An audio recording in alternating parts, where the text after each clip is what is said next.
여러분 반갑습니다. 선생님이 조금 오랜만에 영상을 찍은 것 같습니다. 요즘에 뭐 학교 수업도 나가지고 좀 바쁘다는 핑계로 좀 해서 선생님 급히 또 지금 고등수학 하러 나갈 건데 고등수학 앞부분에는 제가 나가는 학교에서도 진도를 맞추기 위해서 나가야 될 부분이 있거든요.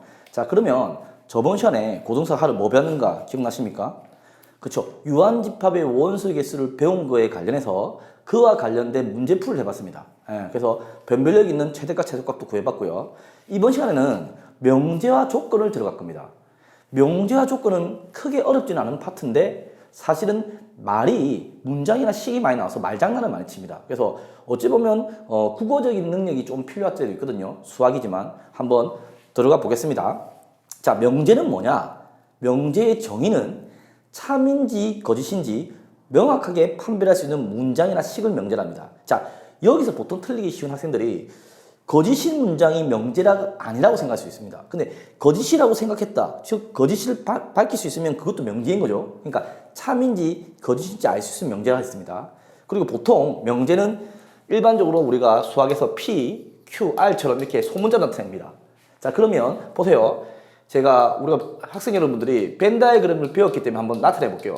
문장이나 식이 있습니다. 자, 문장이나 식이 똑같은 건 아니거든요.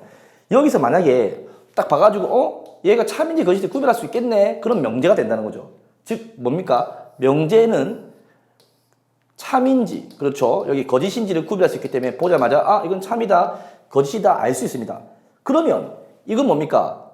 나머지 부분은 명제가 아닌, 그렇죠, 명제가 아닌 뭡니까? 문장이나 식은 있다는 겁니다. 이런 거 밝혔거든요.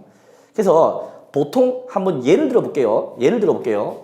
사는 2의 배수이다. 사는 2의 배수이다. 참이죠. 참이니까 여러분들이 방금 참이라 말했잖아요. 즉 명제기도 하고 참인 명제라고 할 수 있는 거죠. 아주 쉬운 예를 가져왔죠, 선생님이. 자, 그러면 이건 어떻습니까? 3은 5의 약수이다. 3은 5의 약수가 아니잖아요. 그럼 내가 아니다 했던 말은 무슨 말입니까? 이것도 명제라는 뜻이죠. 즉 무슨 명제다? 그렇죠, 명제긴 한데 거짓인 명제라고 밝힐 수가 있다는 거죠. 이해됩니까? 예. 자, 그럼 이런 거 어떻습니까? 서울과 인천은 가깝다. 자, 보세요. 이게 명확하지 않은 게 어떤 학생은 가깝다 생각할 수 있고 어떤 학생은 가깝지 않다고 할 수 있다. 왜? 비교할 게 없거든요. 서울과 인천은 서울과 부산보다 가깝다. 이거는 참인 명제인데 얘는 서울과 인천은 가깝다. 이런 거는 부정확하기 때문에 명제가 아니라고 해야 됩니다. 이해되죠? 그럼 이런 거는요. 2x는 8이다. 보세요. 이거는 x가 4일 때는 참이고 4가 아니면 거짓이거든요. 어떤 때는 참이고 어떤 때는 거짓이다. 이것도 명제가 아닌 거죠. 명제가 아닙니다. 물론 이거는 조금 이따 배우겠지만 조건이라 할 수 있는데 그건 조금 이따 얘기할게요. 이것도 명제 아닌 거죠. 자, 보세요. 명제인데 오케이 참이다. 명제인데 오케이 거짓이다. 구별할 수 있죠. 이게 명제입니다. 어렵지 않잖아요. 쉽죠? 자, 그러면 명제의 부정은 뭐냐면 보통 명제를 P랍니다. 명제를 부정한다. 그러면 명제 P에 대해서 P가 아니다를 명제 P의 부정이랍니다. 기호는 이렇게 적습니다. 어떻게 읽느냐? 나 P. 자, P가 명제면 나 P는 부정이 되겠습니다. 당연히 이 명제 P가 참이면 반대가 되기 때문에 나 P는 뭐가 됩니까? 그렇죠. 거짓이 되는 거고 P가 거짓이면 반대로 나 P는 어떻게 됩니까? 나 P는 참이 되는 이런 관계도 여러분들이 머릿속에 당연히 넣어둬야 됩니다. 아시겠죠? 그럼 이건 어떻습니까? 나 P의 우리 앞에 배웠던 여집합이 생각됩니다. 여집합의 여집합은 자기 자신이니까 나 P는 다시 P가 되는 겁니다. 이것도 기억하고요. 그래서 예를 또 몇 개 한번 들어볼게요. 오늘은 기본적인 문제풀이보다 예를 들어서 이론을 선생님이 여러분한테 이해시켜야 되니까. 자, 그러면 P 선생님 만들어 볼게요. P가 6은 짝수이다. 이겁니다. 자, 보세요. 6은 짝수이다. 당연히 참이죠. 참인 명제입니다. 참입니다. 그럼 이거를 부정해 볼게요. 나 P는 뭐라고 하면 됩니까? 그렇죠. 6은 놔둬야 됩니다. 6은 짝수가 아니다. 거짓이죠. 예. 그리고 어떤 교과서는 짝수 아닌 거 홀수니까 6은 홀수다. 이렇게 놔둬도 돼요. 근데 더 정확한 건 사실 짝수가 아니다. 이거죠. 거짓입니다. 명제가 참이었다면 나 P는 당연히 거짓이 되는 거죠. 자, 그러면 이렇게 해볼까요? 또 다른 예를 들어볼게요, 선생님이. P가 이렇게 됐습니다. 5는 3보다 작다. 당연히 거짓이죠. 그죠? 네, 당연히 거짓입니다. 그럼 부정을 만들어 볼까요? 나 P. 5는 3보다 작다. 조심해야 되는 게 뭐냐면 5는 3보다 크다면 안 돼요. 5는 3보다 작다의 부정은 5는 3보다 크거나 같다. 그렇죠. 등호도 들어가야 됩니다. 이건 어떻게 되죠? 그럼 당연히 명제 P가 참이면 납P는 P가 거짓이기 때문에 납P는 참이 되겠죠.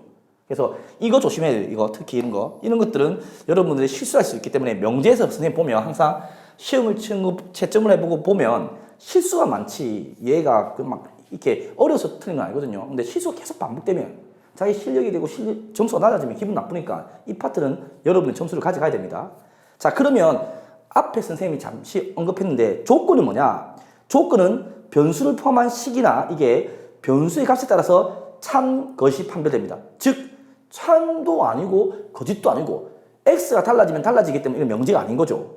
그래서 일반적으로 조건은 명제가 아닙니다. 그걸 기억해야 됩니다. 그래서 보통은 수학적인 기호는 보통 명제는 px, 뭐 qx, rx 이런 식으로 가로쳐가지고 x가 식이 많이 나옵니다. 물론 간단히 pqr도 하지만요. 자, 그러면 이런 예를 들어볼까요? 선생님 만들어 볼게요. 자, 2x 빼기 5는 1이다. 얘를 보면 당연히 x가 3이면 참이고 x가 3이 아니면 거짓이기 때문에 이건 명제가 아닌 거죠. x 값에 따라 달라지는 이건 명제가 아니고 뭘 한다? 그렇죠. 조건입니다. 조건. 그럼 예를 들어볼까요? 명제와 조건을 구별하는 것도 우리 보통 교과서에 구전교과서도 나오고 우리 지금 개념원리 문제도 나옵니다. 이렇게 해볼게요. 선생님이. 자, 구별해 봅시다. 3은 홀수이다. 어떻습니까? 참이죠. 참이 명제입니다. 참이라고 얘기했기 때문에. 그럼 이건 어떻습니까? x는 홀수이다. 보세요. x가 1, 3, 5는 되는데 x가 2, 4, 8, 2, 4, 6, 8은 안 되네. 이거는 어떨 때 되고 안 되니까 명제가 아니면 뭡니까? 그렇습니다. 이게 조건입니다. 명확히 구별되죠? 위에 게 명제면 밑에 게 조건이 된다는 건 명확히 구별이 됩니다. 그죠? 자, 그러면 또 알아야 될 용어가 뭐냐면 오늘 선생님이 많이 하진 않을 겁니다. 근데 이까지는 알아야 됩니다. 조건이 나온다면 뭘 알아야 되느냐? 진리집합이 있습니다. 진리집합. 진리집합은 여러분들이 꼭 알아야 되는 내용이죠. 뭐냐면 전체 집합 U의 원소 중에서 만약 조건이 있는데 조건을 참이되게 하는, 만족하는 걸 진리집합입니다. 쉽게 말하면 여러분들이 이때까지 해를 구한다. 이게 다 진리집합을 하면 돼요. 쉽죠? 그럼 P가 있으면 이쪽에 P를 만족하는 이게 뭡니까? 진리집합이 되는 거죠. 진리집합 이렇게. 아시겠습니까? 그러니까 P라는 것은 보면 조건 제시법 나타내면 X바. X가 U에 들어있으면서 어떤 걸 만족한다? PX가 참일 만족하는 X를 모으면 된다. 아주 쉽게 쉬운 말로 여러분들 해나 근을 구한다 또는 범위를 구할 때 그 답을 구한다고 하는 것들은 모두 다 진리집합에 속한다고 보면 됩니다. 자, 예를 들어 볼게요. U가 있습니다. U를 선생님이 어떻게 주냐면 10 이하의 자연수 줄게요. X바, X는 10 이하의 자연수. 그러면 1, 2, 3, 4, 5, 6, 7, 8, 90이 있는 거죠. 그런데 이 U도 항상 봐야 돼요. 아무 말이 없으면 실수입니다. 복수수는 이제 번외로 넘기고요. 아무 말이 없으면 실수인데 U를 안 보면 또 틀릴 수가 있어요. 그런데 이렇게 했습니다. X가 이렇게 조건을 6의 약수로 적었습니다. 그럼 1부터 10까지 중에서 6의 약수니까 진리집합을 구해라. 그럼 집합을 적은다면 그렇죠. 1, 2, 3, 6을 적으면 되는 거죠. 얘를 마찬가지로 벤 다이어그램을 표시한다면 전체가 1, 2, 3, 4, 5, 6, 7, 8, 90이 있지만 안에 들어가는 P는 1, 2, 3, 6이고 그죠? 그 외에 게 바깥에 4, 5, 7, 8, 9, 10 이런 식으로 되어 있다는 거죠. 쉽죠? 자, 그러면 끝으로 선생님이 이렇게 말고 부등호, 즉 범위를 구하는 게 여러분들이 가끔씩 헷갈리는 학생이 있기 때문에 그걸 볼게요. U를 이렇게 줬다고 가정합시다. 전체 집합 U를 어떻게 주느냐? 1, 2, 3, 4, 5, 6, 7로 줬습니다. 그런데 P라는 것을 이렇게 부등식으로 X는 2보다 크고 6보다 작다. 그리고 Q라는 것을 X제곱은 2다. 이렇게 줬습니다.